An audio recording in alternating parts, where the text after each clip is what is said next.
सामान्य घरातून आलेल्या डॉक्टर टेसी थॉमस भारताच्या मिसाईल वुमन म्हणून ओळखल्या जातात. Missile man APJ Abdul Kalam यांची नजर टेसी थॉमसवर गेली. मुळातच हुशार असणाऱ्या टेसी थॉमस यांची DRDOच्या अग्नी प्रकल्पात नियुक्ती यांनीच केली. अग्नी 3च्या सहाय्यक संचालक असणाऱ्या डॉक्टर टेसी थॉमस अग्नी 4 प्रोजेक्टच्या डायरेक्टर झाल्या. देश सुरक्षिततेसाठी अधिकाधिक लांब पल्ल्याची क्षेपणास्त्रे विकसित करणाऱ्या नवनवीन कल्पना यांनी राबवल्या. अवघ्या 3 वर्षातच अग्नी 5चे सफळ परीक्षण त्यांनी केले. त्यामुळे भारत देशाचा अमेरिका, रशिया, चीन या देशांच्या पंक्तीत समावेश झाला.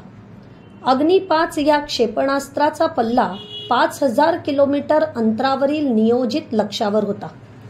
लाल बहादूर शास्त्री राष्ट्रीय पुरस्कारासहित अनेक पुरस्कारांनी ह्या सन्मानित आहेत. इस्रोने चंद्रयान 3चे यशस्वी लँडिंग केले. ह्यात पण डॉक्टर टेसी थॉमस यांची भूमिका महत्त्वाची आहे. जय हिंद.